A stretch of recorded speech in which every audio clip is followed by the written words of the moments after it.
வணக்கம் மக்களே, நீங்க என்ன படம் பார்க்க போறோம் அப்படின்னாக்கா கல்வன் படத்தோட ரிவ்யூ தாங்க பார்க்க போறோம். கல்வன் படத்தோட ஸ்டோரி என்னன்னாக்கா அம்மா அப்பா இல்லாத ஒரு அனாதை பசங்க 2 பேர் ஊருக்குள்ள களவாணித்தனம் பண்ணிக்கிட்டு ஒரு எம்டியா ஜாலியா சுத்திட்டு இருக்காங்க. கிட்டத்தட்ட ஒரு வடிவேலுக்கு நிகரான ஒரு தீனாவுடைய கேரக்டர் பேசப்படும் சொல்லலாம்.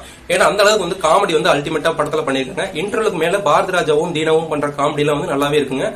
படத்தோட கதை என்னன்னாக்கா ஆடுகளம் படத்துல எப்படி ஒரு வீட்டுக்குள்ள போய் தனுஷ் திருடுவாப்ல, அதே மாதிரி ஜீவ பிரகாஷும் தீனாவும் ஒரு வீட்டுக்குள்ள போய் திருட போறாங்க. அப்ப இவானாவை பார்த்து லவ் பண்றாப்ல. ஹீரோயினை பார்த்தோம் லவ்ல வந்தாலுமே இந்த களவாணித்தனம் எல்லாம் நம்ம விட்டுறணும் அப்படின்னு சொல்லிட்டு விட்டுறாங்க. அதுக்கப்புறம் இவானாவுக்கு பிடிக்க மாட்டேங்குது.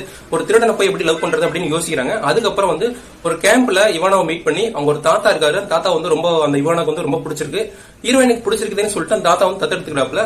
ஆனா அதோடைய காரணம் வேறையா இருக்கு. படத்தோட எண்டில் காமிப்பாங்க.